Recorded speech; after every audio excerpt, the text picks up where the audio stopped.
Vamos abrir a Escritura em Deuteronômio 5.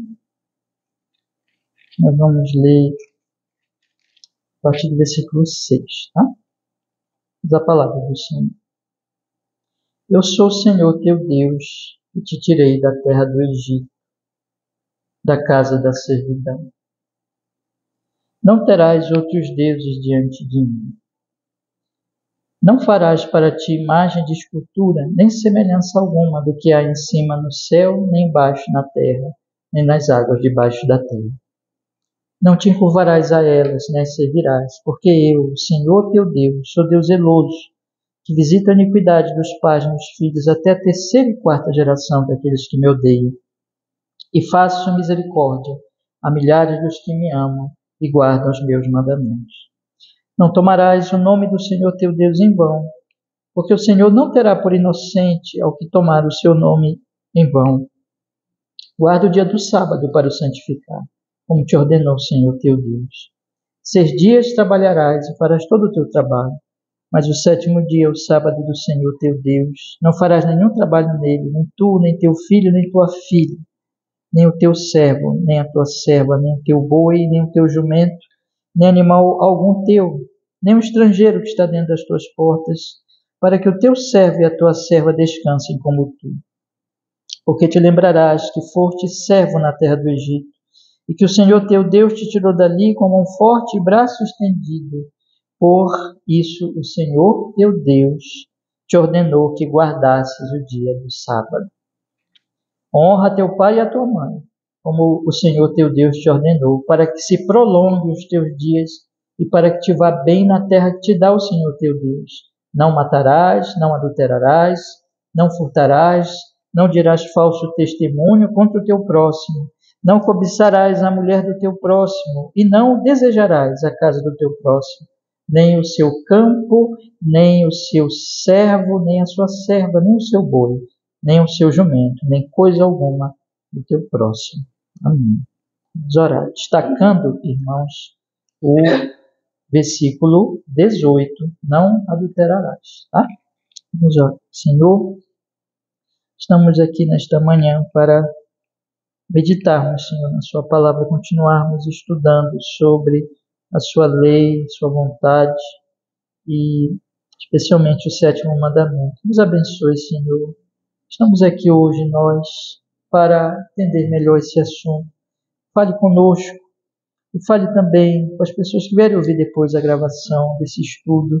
Nós oramos assim, Senhor, com perdão dos nossos pecados e para que o seu nome seja louvado, nós sejamos abençoados em nome de Jesus. Amém e amém. Pode sentar. Vocês têm no programa do culto, ponto número 6, que eu vou hoje, com a graça de Deus, eu quero completar sobre o assunto da arte, a beleza de Deus e a arte, né? Então, em relação ao 7º mandamento, não adulterarás.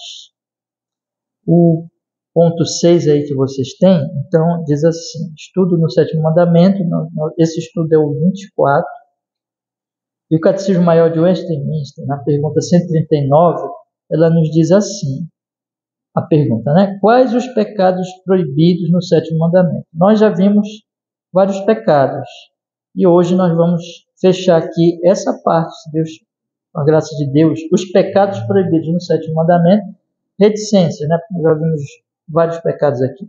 Canções, livros, figuras, danças e espetáculos lascivos, todos os demais estímulos à impureza. Aqui, como eu falei para vocês na nossa aula passada sobre esse trecho, nós observamos várias produções artísticas, né? As canções, os livros, as figuras, as danças, os espetáculos, e são produções da arte humana. E com a internet, antigamente, né, no tempo que eles fizeram aqui esse catecismo, era bem diferente de hoje, né? Mas a arte sempre existiu. Hoje nós podemos ter contato com a arte de maneira muito mais fácil canções que as pessoas têm nos aplicativos, os livros que tem no celular, as figuras, as pinturas, as danças, os espetáculos, tudo isso está disponível de maneira muito mais fácil para nós hoje, irmãos. Então, vejam que este assunto ele tem uma atualidade muito grande, né? Exatamente por causa dessas facilidades que nós temos hoje. Mas tudo isso aqui é arte. E observe que aí tem um ponto e vírgula e diz assim, todos os demais estímulos à impureza. Porque nós falamos na aula anterior sobre a questão da bebedeira, da glutonaria, das companhias ruins, né? Que são, veja, todos esses ambientes onde tem comida de forma desregrada, bebida de forma desregrada, companhias, más companhias, tudo isso é um estímulo à impureza, mas também a arte pode ser um estímulo à impureza. Então nós temos, irmãos, exatamente essa questão aqui que engloba tanto essas coisas, as más companhias, da bebedeira, da glutonaria e tudo isso, mas também a arte. Esses dois, o catecismo ele coloca assim de forma muito prudente, interessante, que essas duas formas de estímulos à impureza, tanto nós estamos na presença de pessoas comendo, bebendo, e todo aquele ambiente ali, e um pecado leva ao outro, né? A glutonaria é pecado, a bebedeira é pecado, as más companhias também se tratam de pecado, comungar com elas, mas esse pecado leva ao pecado também do adultério. E as canções, livros, figuras, danças, ou seja, a produção artística, também é outro estímulo ao adultério. Na aula anterior, o que eu fiz com vocês aqui? Eu procurei mostrar a base para nós avaliarmos toda a produção artística. Então vocês percebem aqui que no catecismo está assim, canções, livros, figuras, danças e espetáculos lascivos. Ou seja, a arte ela está exatamente sendo usada para o estímulo do pecado sexual. E isso significa, irmãos, que ela é uma coisa que traz perigo. O ponto aqui importante, exatamente dos estímulos à impureza, é que esse estudo também ele é um alerta para que nós não achemos que somos imunes, que somos fortes, que podemos nos expor a qualquer situação. Então, tantas más companhias, lugares de bebedeira, de glutonaria, como também a arte ruim, né? A arte lasciva, é um perigo para nós. É um perigo.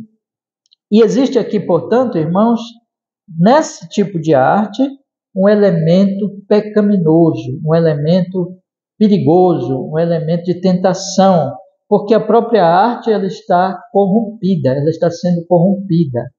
E aí, na aula anterior, eu procurei explicar para vocês algumas bases aqui para nós podermos avaliar. O nosso interesse aqui não é, conforme eu vou mostrar melhor até para vocês hoje, na aula de hoje, não é dizer assim que todas as canções, os livros, todas as produções artísticas, o que está na internet é ruim em si, de que nós não podemos acessar essas coisas, porque em si mesmo a arte é ruim. Não é verdade. Não é verdade. Então, o que eu procurei mostrar semana passada no estudo anterior? É que o primeiro artista é o próprio Deus. Então, a Bíblia fala de uma glória, de uma beleza. Nós mesmo vimos aqui, né, no Salmo 65, os próprios salmos, que são poemas, que usam assim aquela linguagem poética, isso é arte. Então, a arte está na Bíblia, está na revelação. Você pega, por exemplo, 1 Coríntios capítulo 13, como é lindo aquele texto, a linguagem de Paulo, né? Então, a arte ela está na Bíblia, as canções, os poemas, a beleza do templo, tudo isso está na Bíblia, né? Mas está também na natureza. Quer dizer que Deus criou a sua glória. Por exemplo, lemos Salmo 104, ou o próprio Salmo 65, que nós lemos, que fala muito da providência. Então, a beleza, ela está exatamente na criação. Ele pintou o céu de azul, ele colocou o sol maravilhoso lá, que nasce, que se põe todo dia, põe as estrelas, põe a lua. Nosso próprio ser, irmãos, o ser humano, né? A beleza do ser humano, tudo que está em volta de nós. Então, Deus é o primeiro artista. Isso mostra que a arte em si não é o problema, porque Deus é o artista. E Deus, quando a palavra de Deus diz que Ele nos criou a sua imagem e a sua semelhança, isso significa também que Ele pôs em nós essa característica da arte. Quer dizer, você vê a produção artística contínua, ainda mais nos nossos dias. Isso é a imagem de Deus, é a imagem e semelhança de Deus. Então, essa é a primeira coisa que nós afirmamos aqui no estudo anterior. Mas nós dissemos também que existe uma corrupção. De onde veio a corrupção? Do pecado. Desde que o pecado entrou no mundo, ele produziu, ele operou uma corrupção, ele operou a feiura. Então, a beleza, ela produz, aliás, a arte, ela produz a beleza, mas aí o que nós observamos no pecado? O pecado, aquilo que Jesus Cristo diz assim, você tem um túmulo caiado, você tem a beleza externa, mas lá dentro estão os ossos de mortos apodrecidos. Aquilo não é bonito, aquilo é corrupção, aquilo é alguma coisa que você não pode nem mesmo olhar, é repugnante. O que é isso? É o pecado. Porque desde que o homem foi criado tão belo, Adão e Eva tão lindos e num paraíso, arte, olha, a beleza. Mas aí eles vão ao pó. A terra produz espinhos, tem corrupção, tem problemas, tem morte, derramamento de sangue.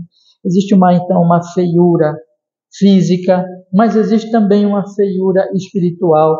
Quer dizer, quando Deus disse, e tudo isso aqui eu só estou relembrando que eu já falei, né? Quando Deus disse para Adão, vocês vão morrer, Adão, quando ele comeu do fruto, ele não morreu imediatamente, fisicamente. Continuou aparentemente tão bonito quanto antes. A Eva tão bonita quanto antes. Mas, por dentro, eles já se corromperam, eles se escondem. Adão acusa a Eva, quer dizer que tem uma feiura da alma agora. E eu mostrei para vocês naquele estudo que o apóstolo Paulo ele fala das obras da carne e do fruto do Espírito. Aí você olha as obras da carne, dissensão, facções, iras, as heresias, as brigas, as confusões, o próprio pecado sexual, a lascívia. Tudo isso, irmãos, mostra uma feiura. Tanto que as pessoas fazem essas coisas no secreto. Por exemplo, o assassino, ele faz em secreto, aí ele foge. Por quê? Porque não é uma coisa louvável, não é uma coisa bonita, né? Tem até aquela expressão que as pessoas falam ironicamente, né? Que é bastante comum na nossa cultura, quando alguém faz alguma coisa que diz assim, que bonito, né? Não é assim que nós falamos? Quer dizer, numa linguagem irônica, dizendo assim, não é bonito, é uma ironia. Aquilo que as pessoas fazem de ruim, elas fazem às escondidas. Então, existe uma corrupção na alma, uma feiura na alma. Quer dizer, o homem foi corrompido, isso é o pecado, irmãos. Então, esse homem, ele produz arte, e é sobre esse assunto que eu quero finalizar hoje, para nós podermos avaliar a questão da arte. Sim, ele produz arte, mas ele produz uma arte corrompida.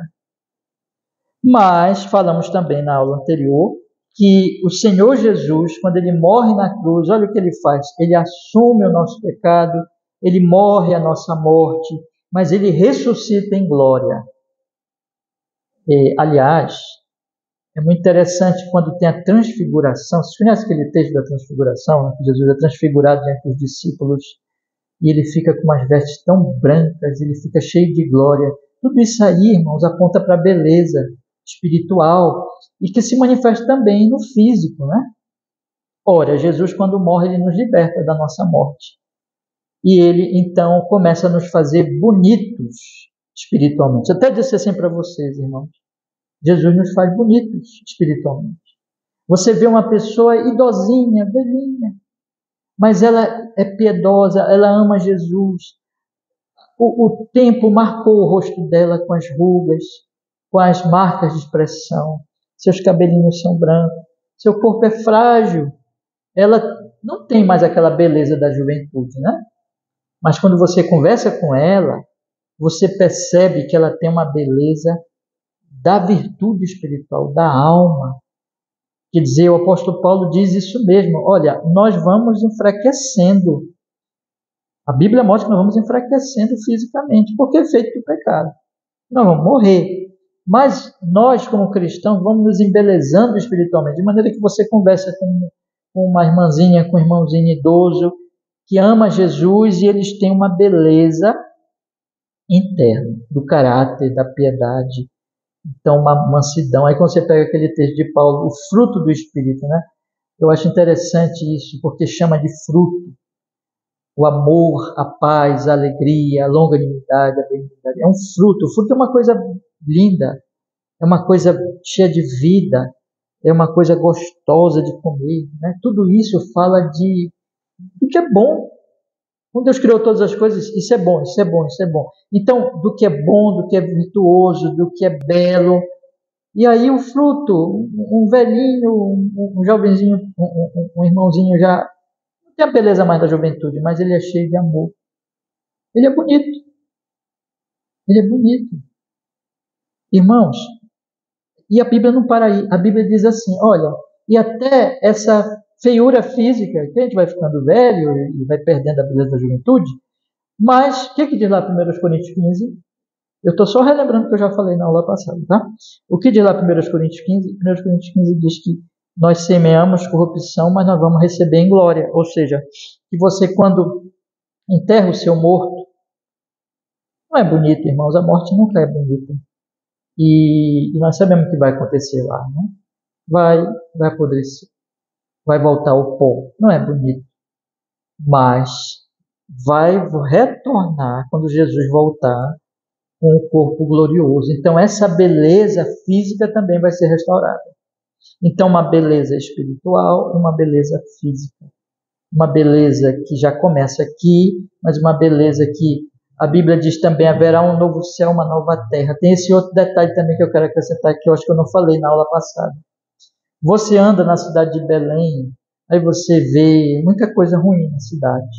Muita coisa ruim. Você vê o lixo na rua, você vê um buraco ali, um buraco acolá, como uma cidade grande, mas uma cidade que está neste mundo de pecado, que tem seus problemas, como outras grandes cidades brasileiras. Quer dizer, você pode andar em qualquer cidade, mesmo nas cidades mais que estão em países de primeiro mundo, mas você vai andar na cidade, você não vai ver perfeição. Você vai ver problemas nas cidades, todas as cidades do mundo, né? Por que isso acontece, irmãos? Por causa do pecado. Mas o que a Bíblia diz? Que haverá uma cidade, Nova Jerusalém, que ela não vai ter nada torto, imperfeito, feio, problemático. Virá um novo céu, uma nova terra, onde habita justiça. O que é isso, irmãos? Beleza, irmãos, beleza. Beleza, glória. Então, por que eu estou falando essas coisas, irmãos? Porque nós temos que aprender a avaliar a arte pela beleza de Deus em Cristo Jesus, no seu reino eterno. E agora eu quero passar para o meu assunto, evoluir, né? Avançar o assunto. Na verdade, tudo que eu falei até aqui foi uma repetição, relembrando. Mas eu quero avançar, irmãos, lendo com vocês 2 versículos aqui que nós temos no nosso programa de culto, 2 trechos de versículo, né?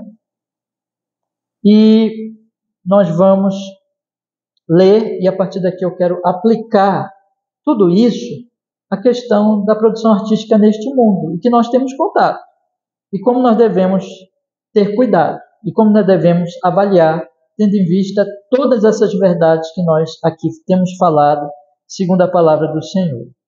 Ok? Então eu convido vocês a abrir as suas Bíblias em Romanos, capítulo 13, Por favor, abra lá comigo a sua Bíblia, em Romanos, capítulo 13, do 11 ao 14. Okay? Romanos, capítulo 13, do 11 ao 14. Diz a palavra do Senhor. Romanos, capítulo 13, do 11 ao 14. Isto digo, conhecendo o tempo que já é hora de despertarmos do sono, porque a nossa salvação está agora mais perto de nós do que quando aceitamos a fé. A noite é avançada e o dia está próximo. Rejeitemos, pois, as obras das trevas e vistamo-nos das armas da luz. Andemos honestamente como de dia, não em glutonarias nem em bebedeiras, não em desonestidades nem em dissoluções, nem em contendas e inveja, mas revesti-vos do Senhor Jesus Cristo e não tenhais cuidado da carne em suas concupiscências. Não é interessante que Paulo diz aqui? Paulo está dizendo assim, olha, vocês são, tem as trevas e a luz, vocês são da luz. Vocês são da luz, vocês são de Cristo. Então, é hora de despertarmos do sono. A nossa salvação está perto. O dia está passando, a noite está chegando no seu ápice. Daqui a pouco o sol vai nascer. Daqui a pouco virá um novo céu e a nova terra. Nós precisamos entender que nós estamos no mundo de trevas, sim, mas nós devemos nos vestir das armas da luz. Olha a linguagem de Paulo. Isso significa que nós devemos revestir-nos do que é de Cristo, do que é do reino de Deus, do que é da luz do Senhor, pela fé. Nós fomos resgatados por Cristo desse mundo vão. Em Cristo Jesus nós fomos, como eu vou usar a linguagem que eu estou falando aqui, nós fomos embelezados espiritualmente. Nós estamos nele, nós fomos lavados pelo seu sangue, nós fomos justificados e nós estamos sendo santificados, nós estamos sendo embelezados no nosso caráter. Portanto, nós não temos que mais buscar as coisas que não são mais nossas, certo? As glutonarias, as bebedeiras, as desonestidades, as dissoluções, as contendas, as invejas. Essas coisas, especialmente que nós falamos na aula retrasada sobre glutonaria, más companhias, tudo isso, mas também incluindo agora a questão da arte ruim, da má arte, ou como diz aqui na nosso catecismo, dos espetáculos lascivos. Nós precisamos, irmãos, agora entender que em Cristo Jesus nós não vamos mais buscar essas coisas, porque essas coisas são das trevas, mas agora pela fé nós devemos andar honestamente, nós devemos andar na luz, nós devemos rejeitar essas glutonarias e essas coisas ruins e, no lugar disso, nos revestirmos do Senhor Jesus. Versículo 14. Nós, pela fé, considerarmos-nos mortos para o pecado, como ele fala lá em Romanos, e vivos para Deus em Cristo Jesus. É uma nova vida, e essa vida é nossa, nós estamos ligados a Jesus. Irmãos, ela é nossa, então pela fé nós devemos nos vestir e viver uma vida nova. E nós vamos viver pelo poder de Cristo, pela graça de Cristo no Espírito Santo, porque nós já estamos ligados a Ele, nós somos de outro reino, é isso que Paulo está dizendo. Então nós temos que rejeitar essas coisas e não ter cuidado com a carne e suas concupiscências.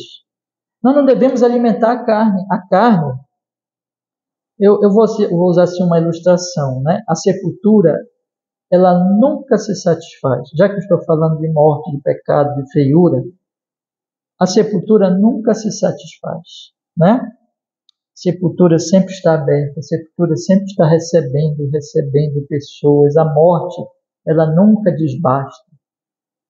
A carne também não.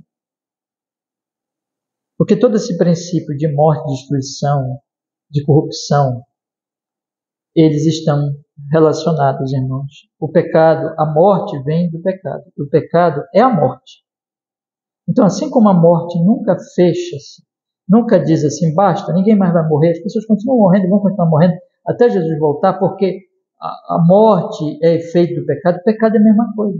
A carne, ela não tem que ser agradada, viu, irmãos? Nós não temos que dizer assim, tratar a carne como um cachorrinho, como um gatinho, um bichinho de estimação, que as pessoas fazem carinho, que as pessoas cuidam, que as pessoas alimentam, tratam. Hoje em dia, né, é muito assim, né? Que as pessoas levam no veterinário, que as pessoas têm uma preocupação. Eu quero ilustrar um pouco com isso, quer dizer, você está cuidando, alimentando, curando aquele animalzinho e ele vai ficar cada vez mais saudável, mais forte, não é isso? Porque você está alimentando. Nós não podemos fazer isso com a carne, irmãos. E quando é que nós fazemos isso com a carne? Quando nós vivemos em má companhia, quando nós estamos num ambiente onde a carne é alimentada, quando nós olhamos a arte ruim, quando nós temos contato com as coisas ruins, nós estamos alimentando a carne. É um princípio, né? Você pode observar assim, quando você começa a orar, ler a Bíblia, meditar, você começa a pensar nas coisas de Cristo. A Bíblia diz para nós meditarmos nas coisas de Deus. Você está fortalecendo a vida nova, você está edificando, você está, então, em Cristo Jesus, na graça do Senhor, se aproximando e se fortalecendo em Deus. Mas se você começa a alimentar a carne e dizer assim, não, mas isso aqui não tem problema, aquilo não tem problema, e começa a ter contato com coisas que, como o Catecismo Maior diz assim, todos os demais estímulos à impureza, você vai ser impuro. Você vai produzir-se em sua vida a impureza, como outros pecados. Então, Paulo diz, não tenhas cuidado na carne, em suas concupiscências. Veja, revista-se de Cristo e afaste-se das coisas que não edificam e que vão trazer prejuízo sobre a sua vida espiritual. Né? Outro texto, 1 Pedro, capítulo 4, versículo 3, convido também vocês a lerem comigo, 1 Pedro, capítulo 4, versículo 3, a palavra do Senhor, ela nos diz assim, 1 Pedro, capítulo 4, versículo 3, diz a Escritura, irmão, vamos ler desde o primeiro? Acho bom, vamos ler. 1 Pedro 4, verso 1, diz assim, ora, pois, já que Cristo padeceu por nós na carne, armai-vos também vós com este mesmo pensamento, que aquele que padeceu na carne já cessou do pecado. Né? Parece com o argumento do apóstolo Paulo. Jesus morreu. Jesus vivo está. Ele morreu, pagou por nossos pecados e vivo está agora para Deus. Para que no tempo em que vos resta na carne, não vivais mais segundo as concupiscências dos homens, irmãos, mas segundo a vontade de Deus. Nós estamos em Cristo. Cristo morreu, nós morremos com Ele para tudo isso. Cristo ressuscitou, nós ressuscitamos com Ele para a nova vida, para a vontade de Deus. Olha o que ele diz no versículo 3. Porque nos basta que no tempo passado da vida fizéssemos a vontade dos gentios, andando em dissoluções, concupiscências, embriaguezas, glutonarias, bebedices e abomináveis idolatrias. Eu vou ler mais o 4, que é interessante também. E acham estranho não correres com eles nos mesmos desenfreamentos da dissolução, blasfemando de vós. Irmãos, está aqui, é uma nova vida. Nós temos que realmente fecharmos-nos para aquilo que não é de Deus. Basta viver numa vida gentílica de dissolução, de concupiscência, de embriaguez, de glutonaria, de bebedice, de abomináveis idolatrias. Porque nós estamos em Cristo Jesus. Veja, os dois apóstolos, os dois trechos das Sagradas Escrituras, ela nos diz o seguinte: vocês são da luz, vocês são de Cristo, essas coisas são deste mundo e essas coisas aqui são de Deus, então afastem-se do que não é de Deus e agora sigam as coisas da luz. Irmãos, vamos agora pensar numa coisa aqui interessantíssima. Nós vivemos num mundo onde essa recomendação ela é muito necessária. Por quê? Porque, repito o que eu falei há pouquinho, no tempo dos irmãos que fizeram esse catecismo, para você ouvir uma canção, por exemplo, você tinha que ir no lugar onde as pessoas estão cantando. Ou você mesmo tinha que cantar, né? Você tinha que, para você ter um livro, você tinha que comprar o livro, ler o livro, ter contato com o livro. Para você ver uma imagem, um desenho, você tinha que ir lá onde está o desenho. A mesma coisa a dança, você tem que ir no lugar de espetáculos. Ir no teatro, ir no lugar de espetáculos. Você tinha que ter contato com isso. Então, a recomendação, veja, eu quero deixar bem claro para você assim. Quando o catecismo diz assim, canções, livros, figuras, danças, espetáculos lascivos e todos os demais estímulos à impureza, ele está lembrando dessa recomendação apostólica, dizendo assim, irmãos, não alimentem a carne, não tenham contato com isso, revistam-se do Senhor Jesus, deixem essas coisas.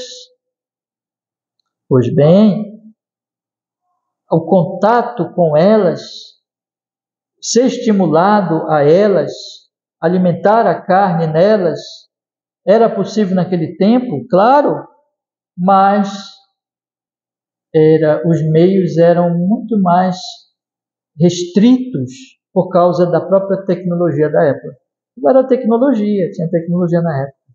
Mas a tecnologia hoje, né? Eu estou aqui, há pouquinho tempo nós usávamos uma câmera, né? E hoje em dia a gente grava no celular, e muitas vezes transmite ao vivo.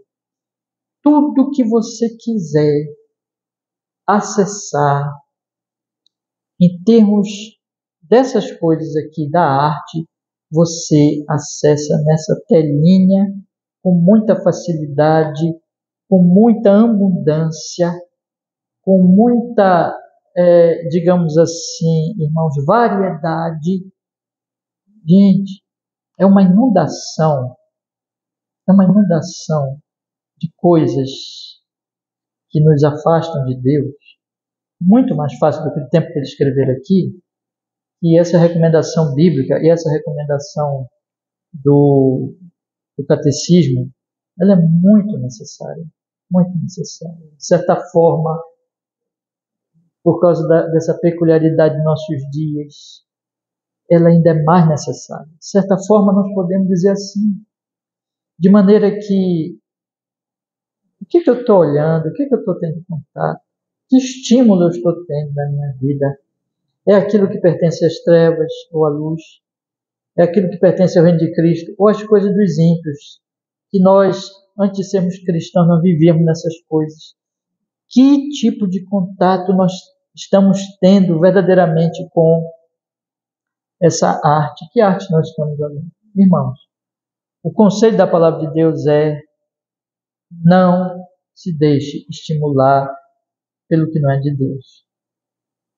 Corte mesmo as relações com toda e qualquer arte, isso aplicando agora no nosso assunto, que seja corrompida, que seja não aquilo que Deus criou, mas aquilo que foi corrompido pelo pecado, porque isso é estímulo, irmãos. E a arte, ela tem um poder muito grande, porque eu quero sugerir aqui, porque a arte exatamente apela para o nosso senso de estética, de beleza, a nossa atração, o nosso olhar, as nossas emoções, os nossos gostos, né? E aí, você é muito estimulado por aqui, muito, poderosamente estimulado. De maneira que se você não tem critério nenhum, se você não tem cuidado nenhum, se não avalia isso que as Escrituras estão dizendo, vai cair em impureza, vai cair em certos pecados, dependendo daquilo que está ali se apresentando. Jesus disse que se o teu olho te faz tropeçar, aliás, teu olho, né? Vamos colocar o que ele falou. Teus olhos, a tua mão, te fazem cair, te fazem pecar, arranca-os. Arranca-os. Ele está falando literalmente arrancar, ou seja, que eu vou mesmo pegar uma serra, cortar a minha mão, não é isso. Mas ele está falando de que eu não posso mais, pensar assim, deixa solto. Eu tenho que ser radical. Eu tenho que cortar a fonte da tentação, verdadeiramente. Então, talvez seja a hora de desligar o celular, de ler a Bíblia mais, de meditar nas coisas de Deus, porque se não está havendo um crescimento espiritual, um fortalecimento espiritual, a carne está sendo alimentada, irmãos, é isso, irmãos. Ela está sendo alimentada, ela está sendo fortalecida. Fico às vezes pensando, nós só temos o domingo para pregar a palavra de Deus. O domingo. Para ter esse momento aqui de nós falarmos essas coisas. E fico pensando nas tentações e nos contatos com todo esse tipo de coisa que a congregação, que os irmãos têm. Na semana inteira. Com pessoas, com produções, com o que os homens fazem. E muitas vezes, irmãos, o que nós percebemos é que existe um certo desleixo, como é que eu posso falar? Fugiu a palavra agora, mas assim, de que as pessoas, uma certa inocência, vamos dizer, elas não se dão conta do perigo espiritual, elas não se dão conta que nós verdadeiramente estamos numa batalha, e elas se comportam, se conformam em se deixar levar e se deixar estimular por todo tipo de coisa, dizendo assim, tá bom. Então, fica aqui o alerta das Escrituras. Hoje à noite eu vou pregar uma coisa lá no livro de Daniel, sobre o alerta de Deus, dizendo o tempo todo lá nas Escrituras sobre o que ia acontecer com o povo, e o povo, nem aí. Daniel vai falar assim, por que nós estamos na Babilônia?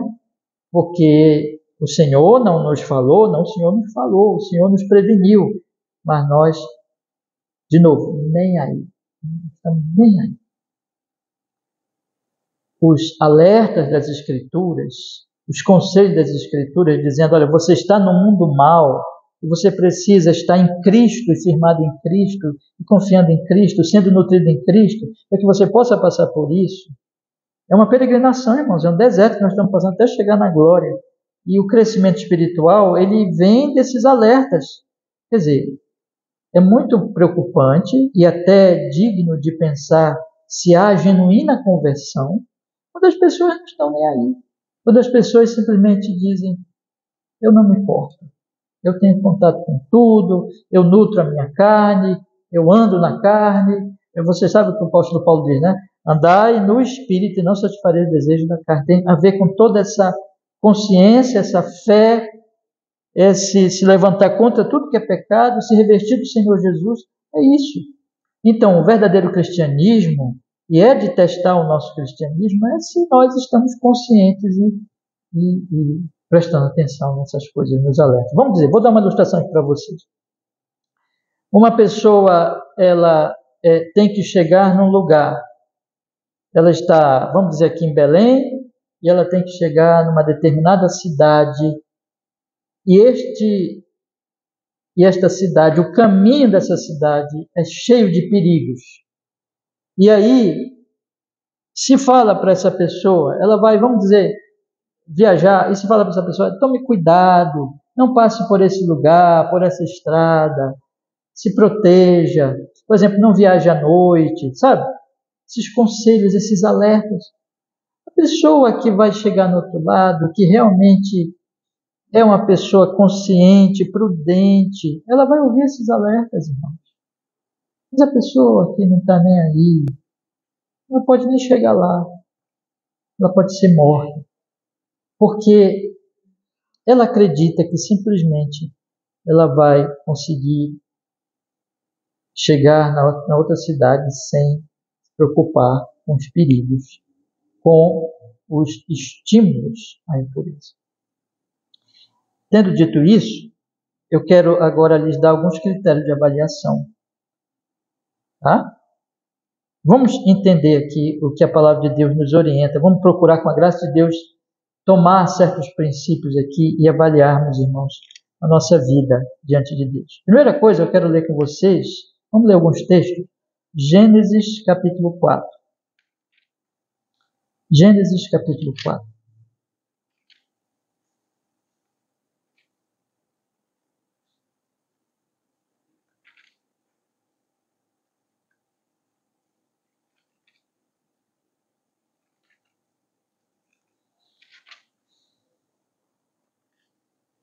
Gênesis capítulo 4.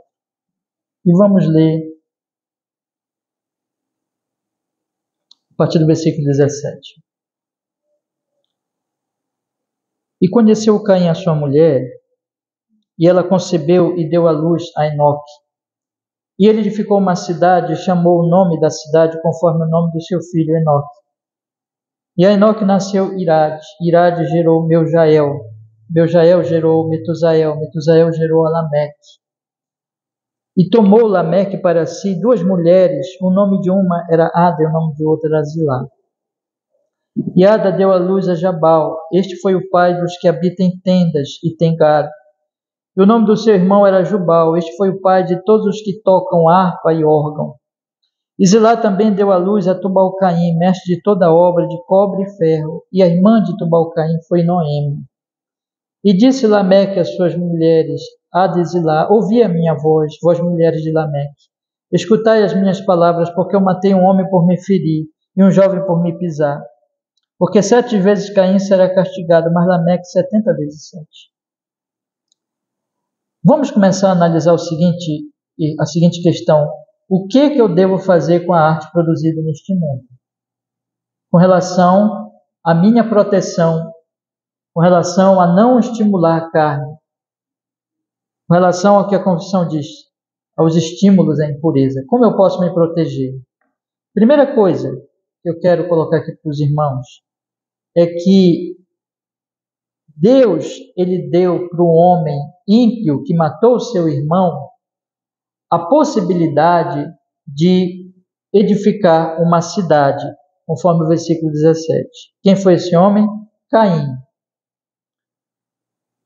A família de Caim era uma família de ímpios, era uma família de pessoas que não temiam a Deus. Você não vai ver nesses versículos nenhuma referência a Deus. Eles estão sempre fazendo coisas, mas eles não estão adorando a Deus nunca. É a cidade típica deste mundo pecador, que não pensa nunca nas coisas de Deus, mas está muito entusiasmada com a própria cidade. Nessa cidade, nós temos, então, além da própria cidade, nós temos, irmãos, o gado e as tendas, versículo 20. Nós temos uma economia, nós temos uma produção e um cuidado com os animais para, claro, tirar dos animais o alimento. Nós temos também, no versículo 22, mestre de toda obra de cobre e ferro. Nós temos a tecnologia, nós temos produção de instrumentos, né? Nós temos na cidade também, meus irmãos, o que diz aqui no versículo 21. O nome do seu irmão era Jubal e foi pai de todos os que tocam harpa e órgão. Quer dizer que nós temos a arte. Nós temos então a economia, a produção, digamos assim, a indústria. Nós temos a arte, nós temos a tecnologia. Tem tudo ali na cidade. E é uma cidade de ímpios, mas ninguém menciona Deus. Ninguém menciona Deus. Nós temos Nesta cidade, porém, outra coisa. Nós temos a primeira menção nas Escrituras da bigamia. Deus criou o homem e mulher, os uniu em casamento, a monogamia, e aqui nós temos a primeira, digamos assim, manifestação de uma deturpação desse padrão divino, onde o homem, ele diz assim, não, eu quero ter mais de uma mulher, eu quero ter duas mulheres. É a deturpação, portanto, da sexualidade. Quem é esse homem? É exatamente esse Lameque, que além de ser o primeiro, conforme o versículo 23 diz, de que Lameque e suas mulheres, Hades e Lá, ser o primeiro que se menciona aqui, que ele toma duas mulheres, ele também é um homem muito perverso, ele é um homem muito mau, ele é um homem que consegue ser pior do que o seu ancestral Caim, porque ele faz uma espécie de música, de poema. Ele diz, eu matei um homem por me ferir e um jovem por me pisar, versículo 24, por 7 vezes Caim será castigado, mas Lameque 70 vezes 7. Ele canta, ele produz alguma coisa, produz alguma arte, podemos dizer assim, exaltando a sua violência, irmãos. E nós temos aqui, portanto, todas essas coisas. E vocês percebem que isso é muito interessante para o nosso assunto, não é? Por quê? Porque, irmãos, exatamente nós temos critérios aqui já estabelecidos para entendermos a questão da arte. Primeira coisa, quem Deus deu a cidade para Caim? Quem deu, melhor dizendo, quem deu a cidade para Caim? Quem deu a família? Quem deu a tecnologia, a arte, a produção de alimentos, a capacidade de cuidar do gado? Quem deu tudo isso? Mesmo nesse caso aqui, para pessoas extremamente ímpias que nunca citavam o seu nome, quem deu a elas? Deus. Deus. Então aqui, veja, a cidade, ela é mencionada aqui nesse caso, na Bíblia, em relação a Caim, né? Mas a cidade em si não é má. Para onde nós vamos no fim dos tempos? Para uma cidade, Jerusalém. Então a cidade em si não é má. Nós temos a produção dos alimentos, a arte, a tecnologia, essas coisas são mais em si mesmo? De novo, não. Por quê? Porque a Bíblia vai falar de tudo isso sendo produzido, sendo feito por pessoas dele. O seu próprio povo tinha os animais, a produção, a tecnologia, a arte, a beleza. O casamento, a sexualidade também é pecado em si mesmo, é má em si mesmo? Também não. Por quê? Porque foi Deus que criou a sexualidade, ele usa isso como bênção na vida da humanidade, e através da sexualidade veio Israel, e de Israel veio a nossa salvação. Eu estou dizendo essas coisas para dizer o seguinte, olha, a Bíblia não está dizendo aqui que essas coisas são ruins em si mesmas. Ela está falando que Deus, ele produz essas coisas, ele abençoa para que essas coisas apareçam até no meio de ímpios, até no meio de pessoas muito ruins, muito perversas, muito afastadas deles. Existe ali, irmãos, mesmo na cidade de Caim, a graça comum de Deus que faz com que esteja presente essas coisas. A própria cidade, o que acontece nela em termos de benefícios. Mas eu quero falar especialmente da arte. Então, a primeira coisa que nós temos que entender é que a Bíblia não vai dizer que tudo que se produz por parte de pessoas não cristãs é mal e deve ser rejeitado. Não é isso. A Bíblia, porém, ela vai nos alertar aqui, já desde aqui, que essas coisas podem ser usadas para transmitir uma mensagem da bigamia e da violência. Eu vou apenas hoje tratar da questão da bigamia, porque é nosso ponto, né? Dizendo assim, olha, o que a Bíblia está falando aqui é que, por exemplo, aquela sociedade estava sendo corrompida sexualmente, de maneira que, ainda que a arte fosse uma coisa divina, mas essa arte ela estava sendo usada para a distribuição, vamos dizer assim, do pecado, para a tentação ao pecado, para o aumento das trevas do pecado, uma espécie de costumes que vão se espalhando por meio da produção artística, produzindo pecado na vida das pessoas. Por exemplo, a questão da bigamia. Então, quando eu vou ter contato com toda a arte, com tudo que se produz pelos ímpios, eu tenho que saber, em primeiro lugar, olha, não é que necessariamente, eu quero colocar alguns critérios para vocês, tá, irmãos? Primeiro, não é que necessariamente tudo seja ruim, eu não posso ter contato com nada disso, isso é do diabo em si mesmo. Não é verdade. A palavra de Deus está mostrando aqui que existe a graça comum no meio dos ímpios. Eu não posso descartar tudo como se a arte em si fosse pecado. Eu posso dizer, eu posso contemplar, eu posso olhar uma produção e dizer assim, olha, existe a beleza, existe a graça comum de Deus, existe a glória de Deus mesmo no meio deles, porque Deus, na sua misericórdia, está ali ainda existe a imagem e semelhança divina neles, de maneira que eles produzem coisas boas e que nós cristãos podemos tomar contato. Por exemplo, nós temos contato com a tecnologia que não é produzida por cristãos. Nós temos contato com a produção de alimentos, o gado, que não é produzido por cristãos. E nós podemos, então, também ter contato com a arte que não é produzida por cristãos. Então, o problema não é dizer assim, esse é um ponto, eu não quero nada disso.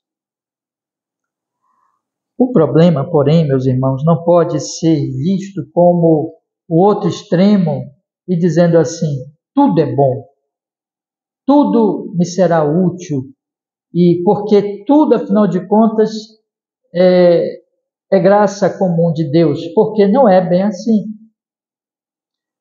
A graça comum de Deus, ela está na capacidade que os homens têm e de muitas vezes restringir a maldade e a perversidade deles no que eles produzem, de maneira que eu posso sim ter contato e usufruir dessa arte, como usufruo do telefone, da tecnologia, dos alimentos, que são produzidos por pessoas não cristãs, mas eu não posso ser inocente. Eu tenho que saber que ali no meio tem um Lameque produzindo um poema de violência. Tem um Lameque que é bígamo e que ele está ali naturalmente, tudo que ele produz está a sua bigamia, está seus conceitos. Porque quando se produz uma arte, se vem com conceitos, com uma maneira de ver a vida, com entendimento da vida, que aquele homem vai colocar lá na sua arte. De forma que eu preciso avaliar isso, né? Avaliar isso. Qual é a minha avaliação principal? Como eu vou, então, olhar para aquilo e dizer assim, isso aqui eu vou assistir, isso aqui eu vou ter contato, isso aqui eu vou cortar, eu não vou assistir, eu não vou olhar. Irmãos, eu gostaria de lhe dar para vocês mais um exemplo bíblico aqui, de um homem, de dois homens, que tiveram contato com muito tipo de coisa ruim. O meu tempo ali já está avançando, então eu vou hoje, ainda vou continuar nesse assunto na próxima aula, tá bom? Eu só quero olhar com vocês para o exemplo de José. Aí eu peço para vocês avançarem um pouquinho na Bíblia aí, lá para o capítulo 39.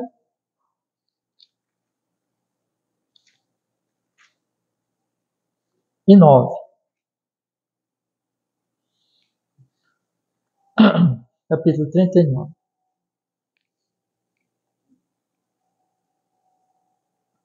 O que nós temos em José?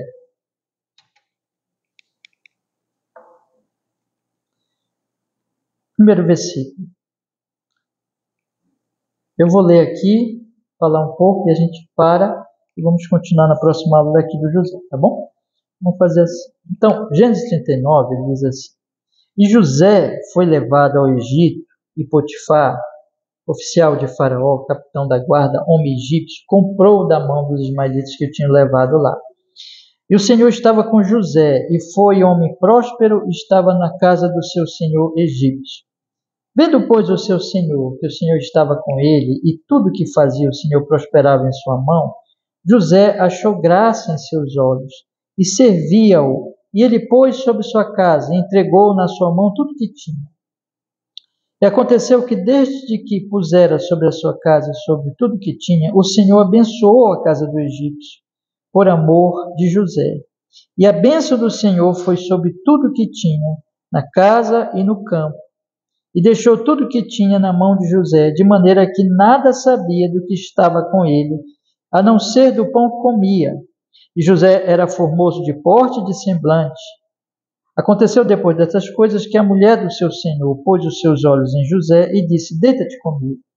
Porém ele recusou e disse à mulher do seu senhor: Eis que o meu senhor não sabe do que há em casa comigo. Entregou em minha mão tudo o que tem.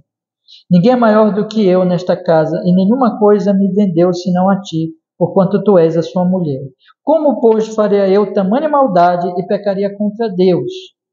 E aconteceu que, falando ela cada dia a José, e não lhe dando ele ouvidos ao deitar-se com ela e estar com ela, sucedeu num certo dia que ele veio à casa para fazer o seu serviço, e nenhum dos homens da casa estava ali. E ela lhe pegou pela sua roupa, dizendo: Deita-te comigo. E ele deixou a sua roupa na mão dela, e fugiu e saiu para fora.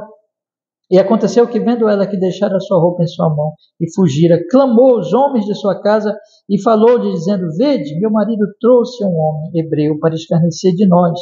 Veio a mim para deitar-se comigo, e eu gritei com grande voz. Tá? Então, aqui está.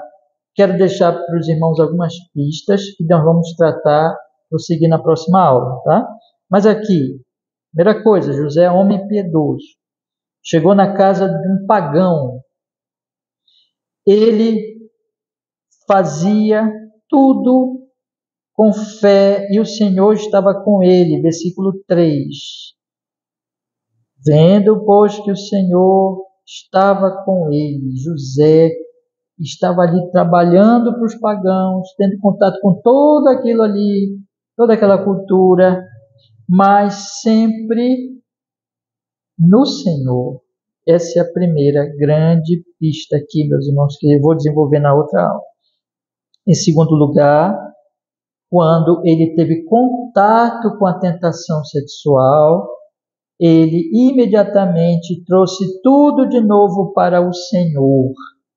A mulher propôs para ele um prazer sexual e ele diz aqui no finalzinho do versículo 9: Como faria eu tamanha maldade e pecaria contra Deus?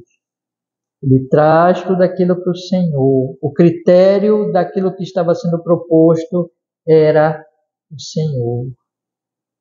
Terceiro ponto, e repito, eu vou desenvolver na próxima aula esses pontos para a gente continuar. Quando a mulher o segura, o agarra, ele faz o quê, irmãos? Final do versículo 12. Fugiu e saiu para fora. Então, ele está, três coisas, né?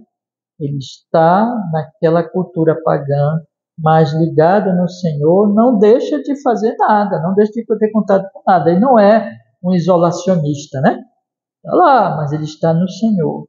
Quando ele é tentado, ele avalia aquela proposta pelo Senhor. E no final, ele foge. Porque aqui está o princípio que nós vamos continuar, lembrando da primeira aula. A beleza do Senhor.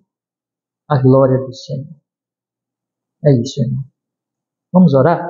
Vamos pedir que Deus nos abençoe, tá? Aí na outra aula a gente continua com a graça do nosso Senhor.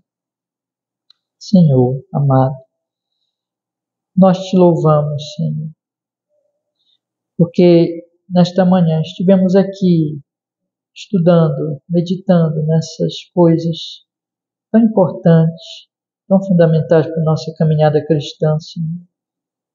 Ó Deus, abençoa-nos. Que o Espírito Santo haja na vida de cada um de nós, dentro de tudo aquilo que nós temos ouvido, Senhor, que seja a sua palavra. Que o Senhor haja e ponha a palavra na nossa alma, e nos guarde em Cristo Jesus, e nos proteja, nos anime, nos fortaleça, e nos dê prudência, para que nós não brinquemos com o pecado, Senhor, e nós venhamos, orientados pelo Espírito, seguir estas orientações, estes princípios da sua palavra, para nos proteger na arte que nós temos contato, em nome de Jesus. Que assim seja, Senhor Deus Todo-Poderoso. Opera essa misericórdia e esta graça na nossa vida, hoje e para sempre, em Jesus. Amém e amém. Graças a Deus. Deus nos abençoe, meus irmãos. Amém. Vou convidar vocês a abrirem a sua Bíblia no livro de Eclesiastes, capítulo 5. Tá? Vamos ver a palavra do Senhor. Eclesiastes, capítulo 5.